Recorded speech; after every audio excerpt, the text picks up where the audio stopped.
Saya mau tunjukkan dulu sebelum kita masuk ke chapter 13, apa hubungannya yang chapter 12 dan 13 yang ini. Chapter 13 ini judulnya Accounting for Derivative Hedging Activity. Sebelumnya kita coba lihat. Nah, tadi kan ada ya slide yang ini tadi. Kemudian saya skip.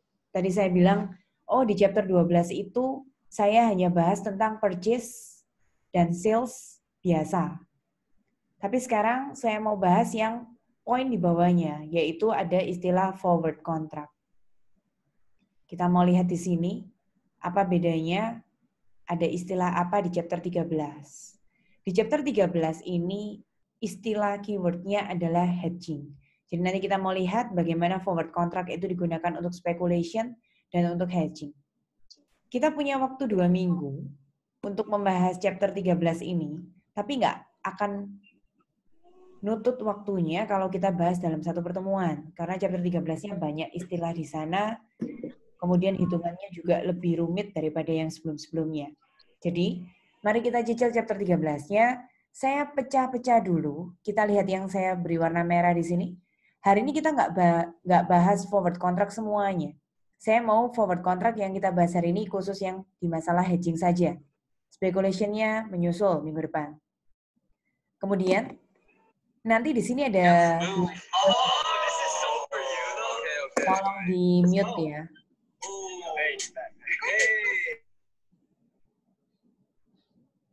Nah, di sini ada 2 tipe hedging.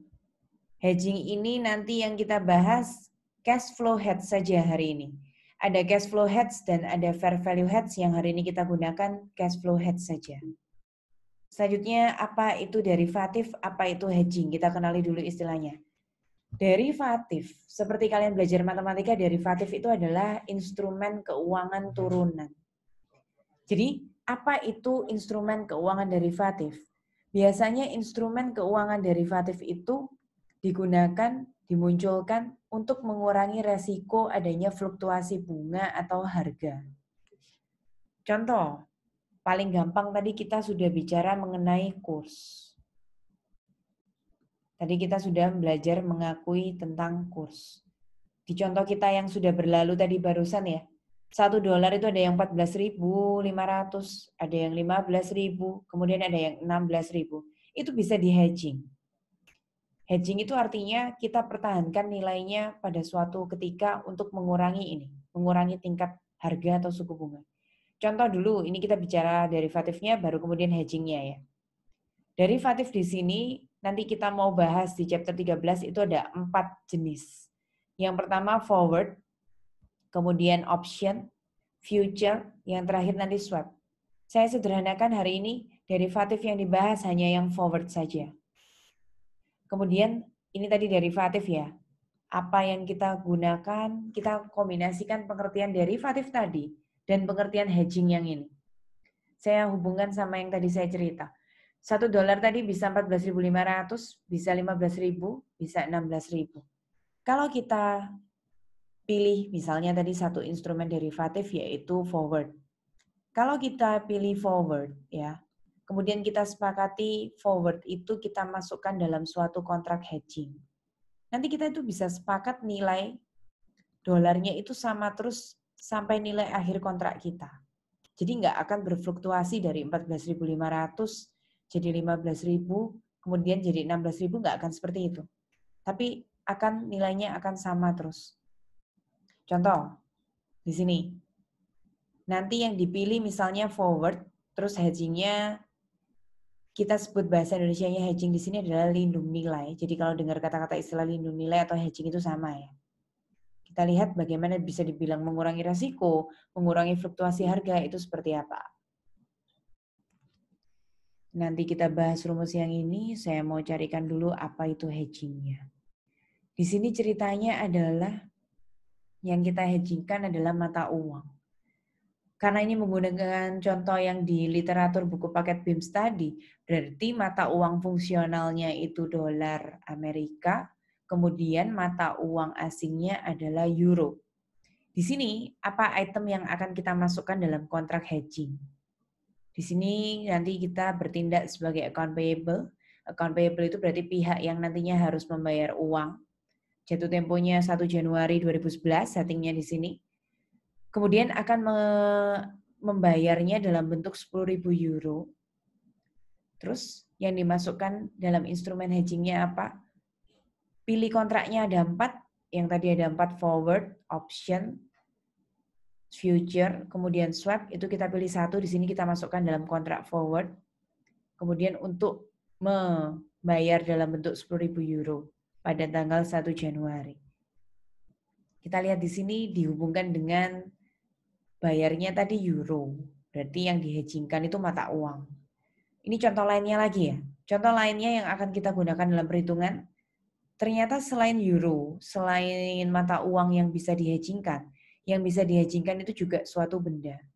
Di sini adalah GREE. GREE itu perusahaan tambang tembaga. Nanti yang dihedging itu harga tembaganya. Kita lihat, dia harusnya menambang dan menjual, menjual 100.000 pound tembaga. Jadi bisa juga yang dimasukkan dalam forward contract itu satuannya tidak harus euro. Satuannya bisa juga di sini menggunakan tembaga, satuannya adalah pound. Bisa juga kalian ganti dengan kilogram, begitu sama. Jadi kita sudah kenal dulu sebelum masuk dalam perhitungan, yang bisa di hedging itu adalah uang, satuannya euro, dolar, atau mata uang lainnya, atau juga tembaga. Jadi harga tembaga itu juga bisa di hedging, bisa kilogram, pound, dan lain sebagainya. Pokoknya harus mematuhi aturannya. Yang boleh di hedging itu yang seperti apa. Nanti bisa dibaca di sini. Kalau pakai analisa statistik bisa seperti ini. Tapi yang kita lihat nanti adalah yang penting itemnya itu bisa direalisasi atau tidak dengan menggunakan yang satu hari ini kita pelajari adalah yang cash flow hedge. Nah, apa item-item yang boleh di cash flow hedge? Cash flow hedge adalah instrumen keuangan derivatif tadi pengertiannya. Nanti kita pilihnya yang forward contract untuk melindungi nilai supaya arus kas di masa depan itu bisa diminimalkan resikonya. Contoh apa? Kita lihat ya, nanti ini kalian baca sendiri teorinya. Saya akan menyampaikan teori ini, gain or loss yang muncul, dimasukkan ke dalam OCI atau other comprehensive income. Nanti kita lihat langsung dalam contoh soalnya saja. Nah, tadi lanjut ya. Kalau tadi itu belum masuk angka, tadi itu hanya menunjukkan kontrak hedging bisa dalam euro, bisa dalam pound tembaga juga. Yang mau kita bahas hari ini yang pakai soal itu adalah yang kontrak tembaganya. Bagaimana GREE itu menjual 100.000 pound, itu maunya pakai harga 300 saja. Jadi apa itu hedging? Apa itu hedging atau bahasa Indonesianya lindung nilai tadi? 100.000 tembaga yang dijual tadi itu pokoknya pakai harga 300 saja. Jadi benar-benar pakai harga 300. Padahal di sini kita lihat, di pasar itu harganya berubah-ubah.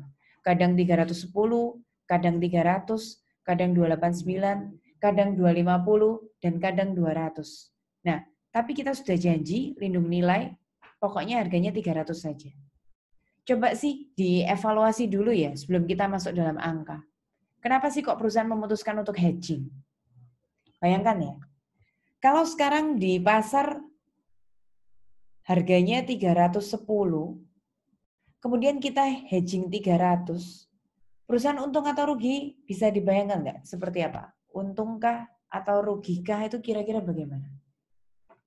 Kalau misalnya harganya tembaganya harusnya 310, tapi kita hedgingnya janjinya jual dengan harga 300. Walaupun di pasar 310, kita tuh jualnya harus pakai harga yang 300. Berarti kita untung atau rugi? Bayangkan, kalian mengalami keuntungan atau kerugian?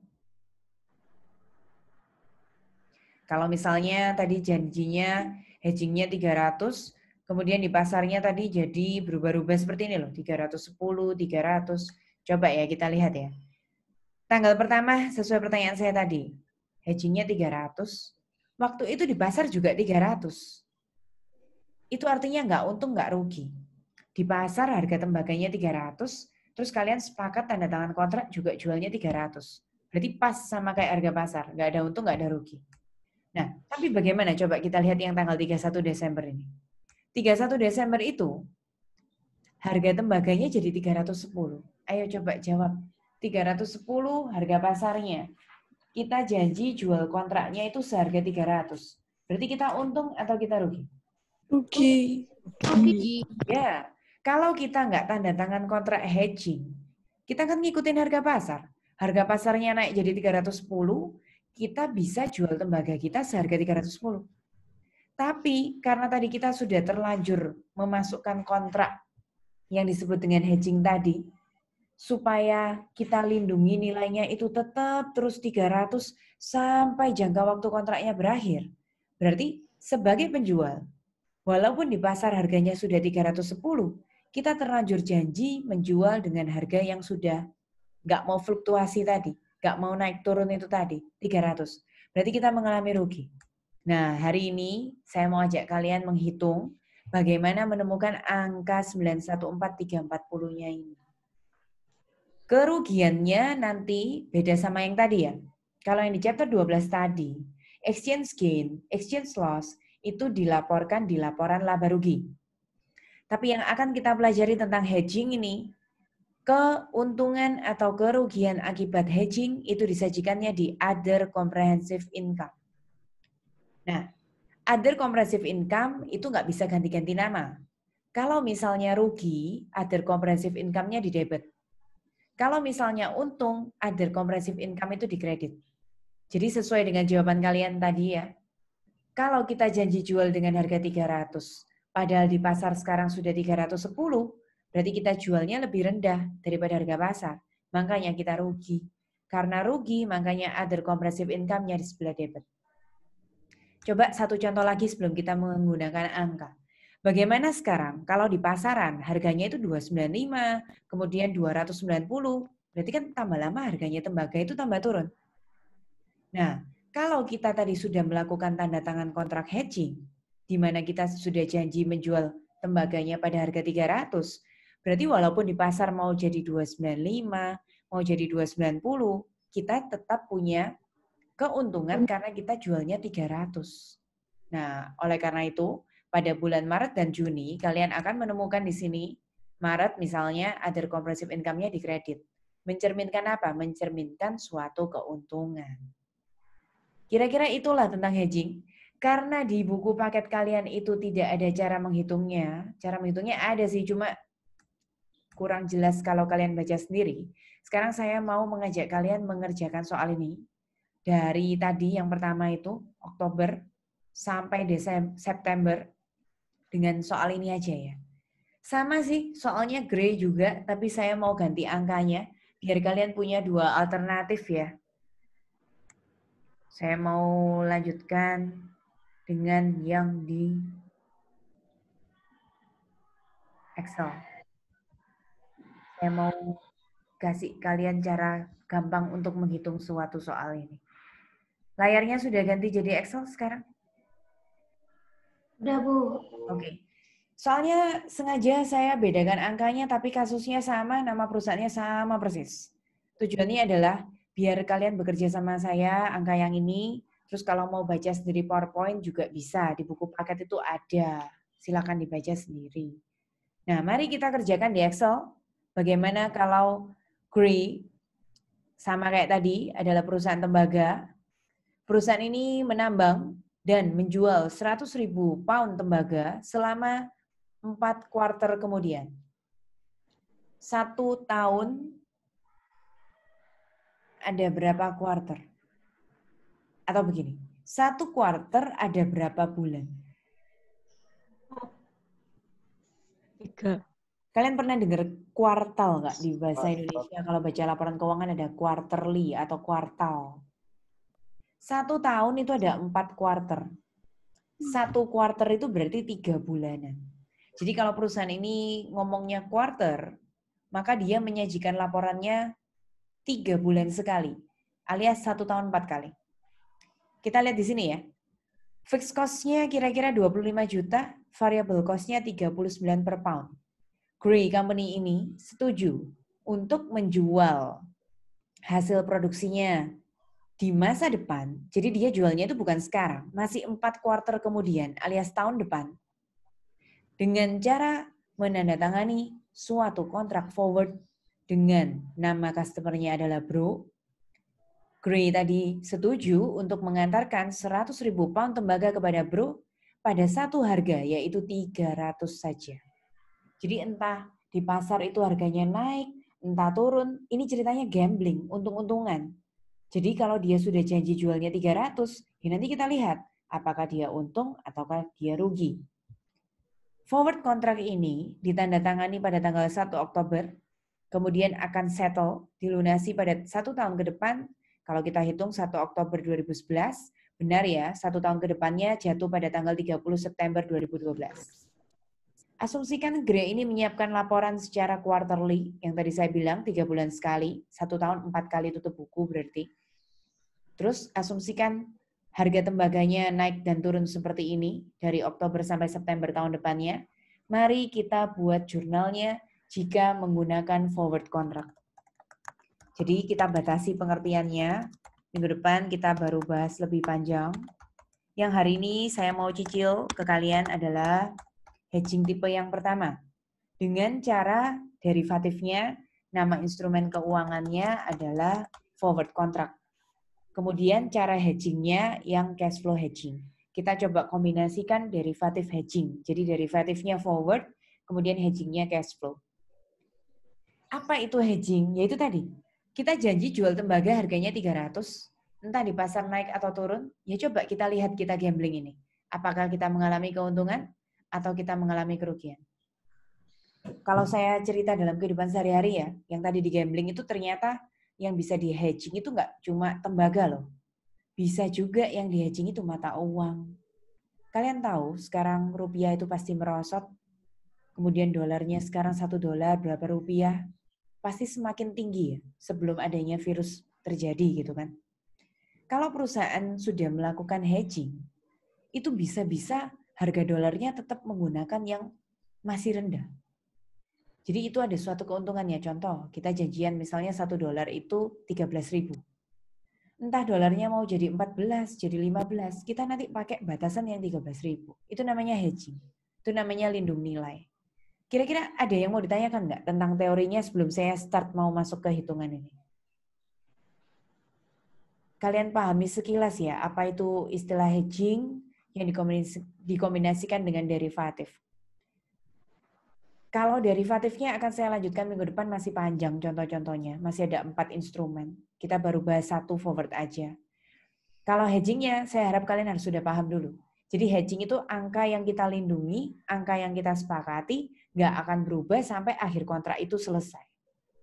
Contohnya kalau di sini yang di hedging itu tembaga. Karena di sini yang di hedging tembaga, ya harganya tembaga. Tapi buat pengetahuan ya, kita nggak cuma bisa hedging harga benda. Kita juga bisa hedging mata uang. Contoh yang tadi saya bilang ke kalian. Kalau kita sudah hedging $1 sama dengan 14.000, mau dolarnya naik, mau dolarnya turun, kita nanti akan jual beli dengan kurs 14.000 yang sudah di hedging di tanda tangan kontrak tadi. Kira-kira begitu. Saya mau bahas yang pertama di sini ya. Kita mulai yang pertama. Yaitu kita buat jurnal pada saat tanggal 1 Oktober 2011-nya. Coba tebak dulu. Untung atau rugi? Rugi, Bu. Rugi jika kita janji harga kontraknya itu 300, kemudian harga pasar tembaga saat 1 Oktobernya itu ternyata waktu kita habis tanda tangan 310. Gimana berarti? Kalau kita janji kontraknya 300, harga pasarnya 310, kayak tadi ya, jangan diputusin untung ruginya dihafalin, jangan, dimengerti. Kita ini siapa? Kita ini penjual atau pembeli? Gray Company ini sebagai siapa? Gray Company ini sebagai penjual. Dia yang menambang tembaga, dia yang menjual berarti. Nah, bagi penjual ya, kalau sudah setuju janji harga kontraknya 300, tiba-tiba di pasar jadi 310. Berarti penjualnya cuma bisa jual pakai harga yang sudah disepakati yaitu 300. Berarti kan penjualannya lebih rendah. Maka mengalami kerugian. Itunya diputusin dulu ya. Rugi untungnya itu diputusin dulu. Kenapa rugi untungnya diputusin dulu? Karena ini sangat berpengaruh di jurnal tadi. Apakah kalian masih ingat? Untung ruginya di chapter ini itu bukan exchange gain, bukan exchange loss. Apa nama account keuntungan kerugiannya di forward ini? Other comprehensive income. Bagus Cindy. Other comprehensive income. Other comprehensive income itu nggak punya saldo normal. Ya kalau kita pingin sih di kredit, itu artinya untung. Jadi other comprehensive income itu di debit mencerminkan kerugian, di kredit mencerminkan keuntungan. Tidak ada saldo normalnya, namanya juga selalu sama. Ini saya letakkan di debit karena perusahaan ini mengalami kerugian. Lalu kita mau kenal satu instrumen baru di sini, ini namanya instrumen derivatif. Kita kasih nama forward contract ya. Lalu forward contract-nya jangan lupa dikasih dalam kurung L. Apa itu L? L itu liability. Jadi kalau tadi sempat saya tunjukkan di slide, kalian lihat ada huruf A, ada huruf L. L itu mencerminkan hutang, liability. A itu lawannya. A itu aset. Kalau dipahami jurnalnya bagaimana? Kita pahami ya. Other comprehensive income itu di sebelah debit mencerminkan kerugian. Forward contract, kontraknya muncul di sebelah kredit, hutang itu jelek ya kalau muncul, berarti hutang muncul di kredit. Nah, ini adalah jurnal kerugian. Sekarang yang bermasalah adalah kalian harus bisa mengisikan nominal jurnal ini. Saya mau ajak pakai cara berpikir pelan-pelan dulu. Apakah kalian ingat dulu rumus present value yang tadi sempat ada di slide tadi? Apakah kalian ingat ya rumusnya present value sama dengan future value? Ingat nggak? Dibagi. Ingat. Apa? 1 plus I Mbak? pangkat N. Kalian dulu sebutnya 1 min 1 plus I pangkat min N per I. Jadi kalau saya boleh tuliskan dalam sebuah rumus seperti ini, semoga nanti kita masuk Excel, karena Excel ini membantu sekali, ada formulanya di sini, coba nanti saya tunjukkan bagaimana menghitung present value. Nah, present value itu adalah nilai masa kini. Dapat dari mana? Nilai di masa depan, future value, dibagi 1 tambah I, itu suku bunga, persentase, pangkat N itu tahunnya, periode. Ini rumus pasti sudah pernah kalian terima di financial management, di manajemen keuangan pasti. Time value of money.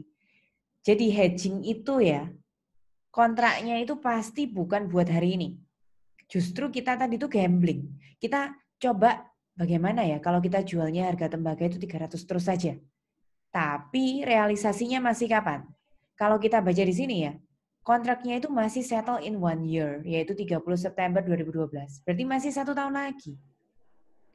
Oleh karena itu, nilai yang masih akan datang itu harus ditarik ke nilai sekarang. Mari pakai acuan rumus ini, ayo kita coba cari bagaimana gambarannya. Saya coba tuliskan di sini ya. Coba bayangkan ini harga kontrak. Ya, harga kontraknya kan 300. Kemudian harga pasar waktu 1 Oktobernya kan 310. Saya tulis gini ya. 1 harga yang pertama itu harga kontrak 300. Kemudian yang di ini 310 itu harga 1 Oktober. Kebalik gimana? Nggak apa-apa.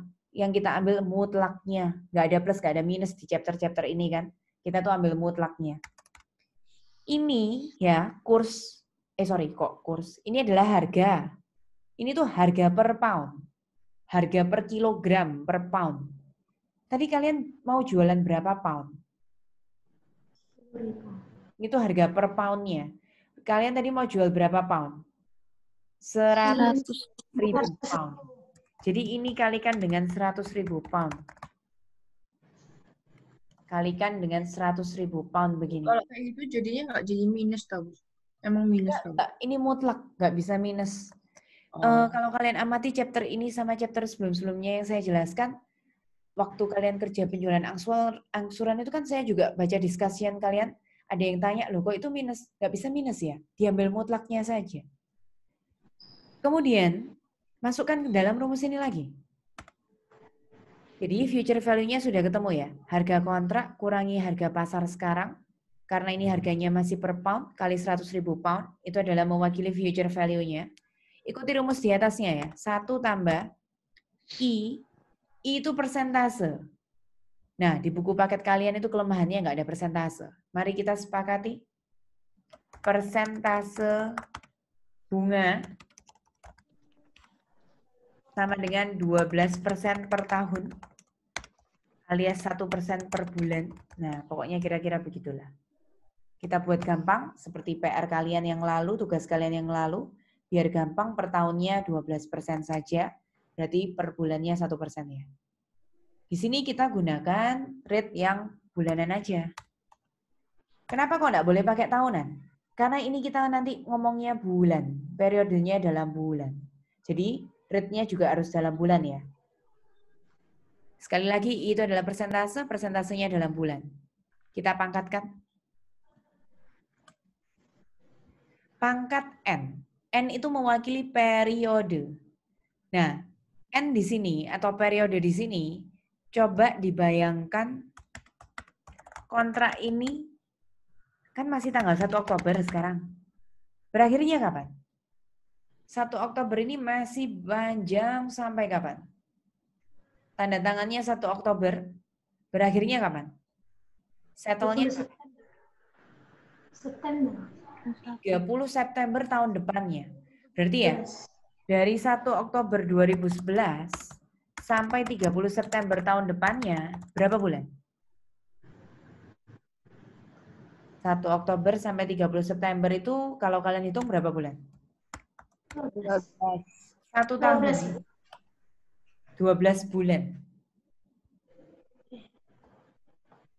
Jadi I, kemudian N-nya saya isikan di sini biar nanti belajarnya gampang. Ya, selamat dipahami dulu sebentar. Itu adalah penggunaan rumusnya. Nanti kalau kalian sudah bisa memasukkan rumus ini ya, itu langsung ketemu hasil jurnal ini. Kalau kalian sudah bisa, itu langsung ketemu hasil jurnal ini. Makanya dipahami sebentar, silakan ditanyakan kalau ada yang kebingungan. Silakan ditanyakan dulu. Siapa yang mau bertanya sambil saya sedang mencoba-coba rumusnya Excel ini? Silakan, ayo bertanyalah. Tidak ada yang mau bertanya, yakin? Neta mau nanya. Silakan, Neta. Yang nyari rumusnya present value itu karena dibayarnya baru 2012 gitu ya, Bu? Karena dibayarnya baru 2012, iya.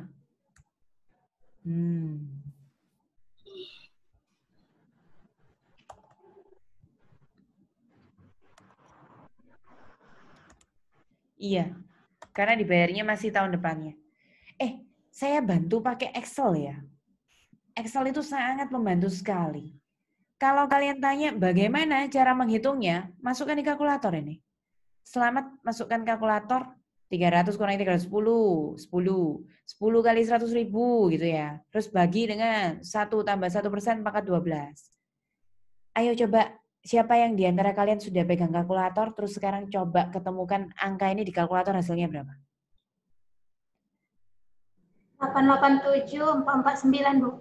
Bagus sekali. Itu hasil yang benar ya. 887,449. Saya mau bantu kalian pakai Excel. Ini kalau pakai Excel ya.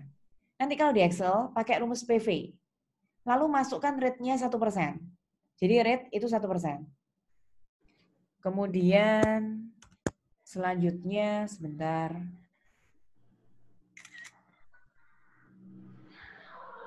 Rate-nya pakai yang 1%.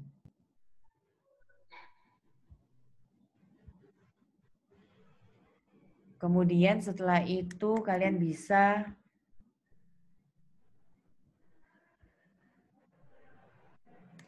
tunggu sebentar.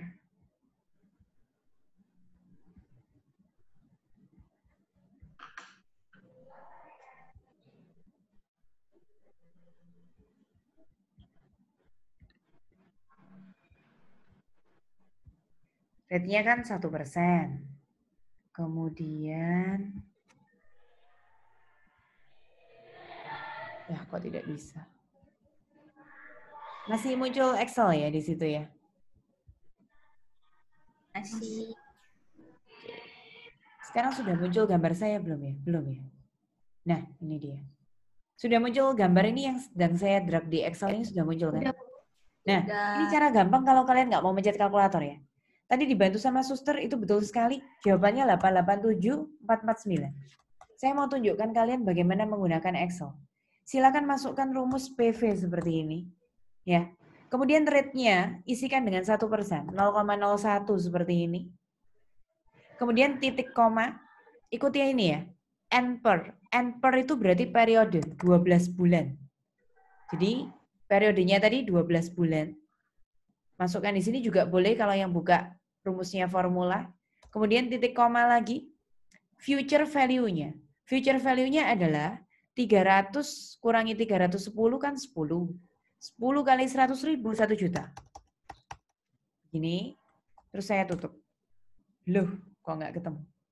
Tunggu sebentar. 1 jutanya.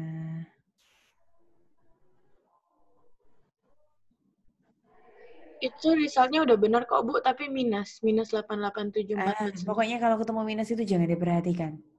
Iya, nggak maksudnya itu Kalian gunakan ini 887 nggak aja ya. ketemu. Gunakan yang saya tulis di kanan ini aja ya, lebih aman ya daripada titik komanya. Saya nggak mau bahas itu terlalu dalam. Intinya boleh di kalkulator, boleh di sini. Intinya resultnya 887449. Butuh buat apa? Butuh buat masuk sini. 887449. Jangan positif negatifnya dibingungkan, nggak usah. Positif negatifnya sudah kita wakili di sini. Kalau rugi, OC-nya di debit, forward contract liability-nya di kredit.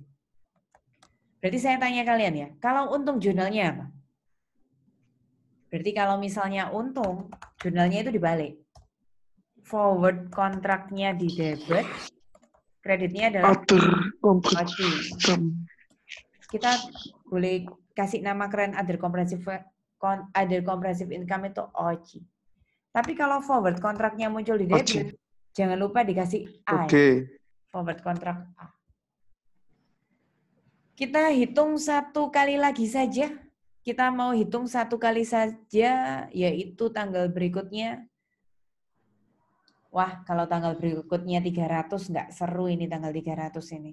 Kalian tahu kalau ini akhirnya 300, terjadinya untung atau rugi? Kalau kalian sepakat harga kontraknya 300, kemudian di sini memang harganya 300, berarti untung apa rugi? Untung. Loh. Pas. 31 Desember ya. Itu tidak untung, tidak rugi itu. Sama aja. Sama. Harga kontraknya, saya ulang lagi, harga kontraknya 300. Harga pasarnya waktu 31 Desember sama. Itu artinya nggak untung, nggak rugi. Break even point. Pernah dengar istilah itu? Break even point? Nah, kalau break even point ada kabar baiknya. Tidak usah buat jurnal. Break even point itu nggak ada untung, nggak ada rugi. Jadi nggak bisa disepakati OC-nya di debit apa OC-nya di kredit, nggak bisa. Oke.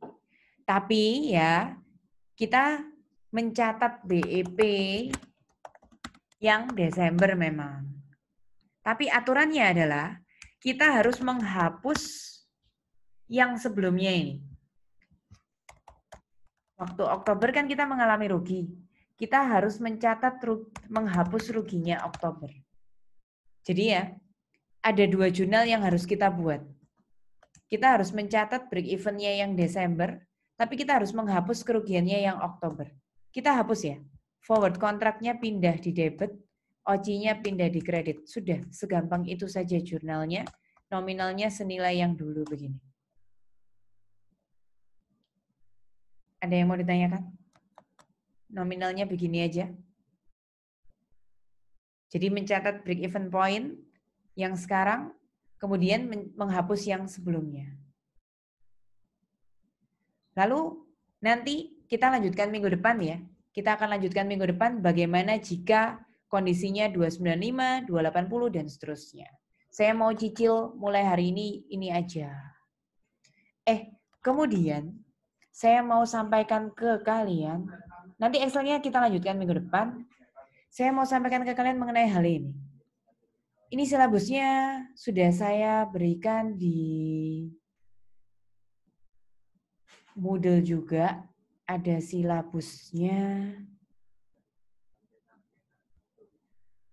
Apakah sudah berganti jadi PowerPoint-nya silabus sekarang? Sudah jadi PowerPoint-nya silabus belum sekarang ya? Ya, Bu. Sudah. Nah, saya mau menunjukkan ke kalian ini pertemuan kita setelah UTS biar kita nggak bingung ya karena online. Yang sudah berlalu 26 Maret dan 2 April yang lalu, saya sudah ngajarin tentang penjualan angsuran. Yang hari ini kita ketemu itu chapter 12, yaitu Forex Foreign Exchange.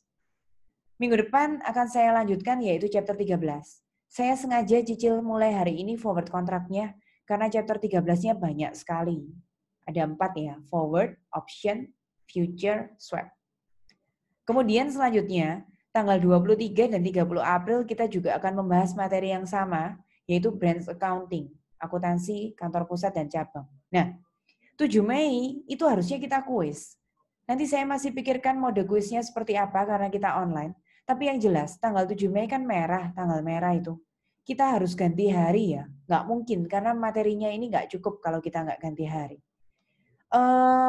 Sebentar, tolong saya selesaikan recordingnya yang ini.